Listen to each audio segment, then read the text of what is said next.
দাদা কি কিছু হয়েছে নাকি? না না ছাড়ুন। এ বাবা, মানে কেউ কিছু বললো নাকি?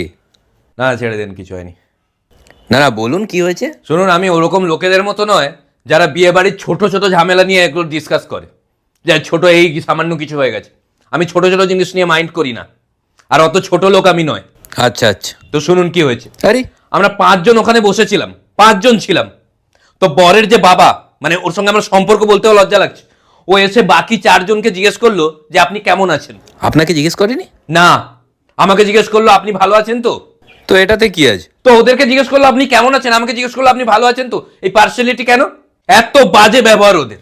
আমি ঢুকলাম, আমাকে বলছে আসুন আসুন, চেয়ার ফাঁকা আছে বসুন, কে বলবে। আমি যখন মানে পরশুদিন বরযাত্রী যাওয়ার সময় আমি বলছি যে আমি বাসে যেতে পারবো না, আমার একটু প্রবলেম হয়, আমি কারে যাব। এ বাবা, আপনাকে কারে নিয়ে যায়নি? কারে নিয়ে গেছে, ড্রাইভারের পাশের সিটে বসিয়েছে। আমি কি হেল্পার? না না, আমি আমি আমি কি কারে চড়তে পাই না?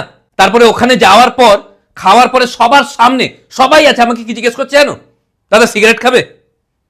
ও কি জানে না আমি বিড়ি খাই? মানে এমন এমন জিনিস আমার সঙ্গে হয়েছে না। মানে বিয়ে হচ্ছে আমি দেখতে পাচ্ছি না, আমি সামনে গিয়ে একজনকে বললাম আপনি সরুন, সরলো তো না, আমার দিকে তাকিয়ে কি বলছে জানো, যে আমি পুরোহিত কেন সরবো, এরকম। শুনুন, আমি ছোট কথায় রাগি না, যারা ছোট কথা নিয়ে সব আলোচনা করে তারা ছোট লোক হয়, আমি এটা জানি। তো শুনুন কি হয়েছে। আরে তারপরে আমাদেরকে ডাকলো যে আপনারা আসুন, খেতে যাচ্ছি।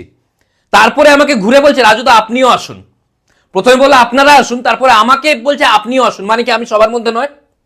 আমাকে আলাদা করে দেখা হচ্ছে।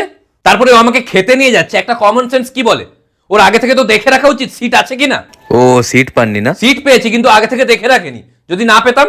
তারপর আমি ওখানে খেতে বসেছি, বরের বাবা ওখানে আছে, তার সামনে আমি ক্যাটারারের একটা ছেলেকে জিজ্ঞেস করলাম ভাই একটু মাংস দিত, দেওয়া যায় না? দেয়নি? এক গাদা দিয়ে দিয়েছে। আমি তো একটু চেয়েছি নাকি। তারপরে মিষ্টি দেওয়ার সময় সবাইকে 2টো মিষ্টি দিচ্ছে, আমাকে 3টে মিষ্টি দেওয়ার পরে বরের বাবা বলছে একে আরেকটা দিন। তো ওটা ভালো তো। ভালো তো, আমার সুগার আছে ও ভালো করে জানে, আমাকে মেরে ফেলার একটা পরিকল্পনা। আপনারা কি ভেবেছেন আমি এই বিয়ে বাড়িতে আসার জন্য প্রচন্ড আগ্রহী ছিলাম? ওরা রিকোয়েস্ট করলো হাত জোড়ো করে যে আপনি না এলেও হবে, এলেও একা আসবেন, ফ্যামিলির কাউকে আনার দরকার নেই।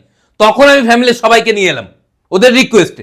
তাও তো ছোট ছোট কথা ধরছি না, বললে মাথা খারাপ হয়ে যাবে আপনার। আইসক্রিম ঠান্ডা ছিল,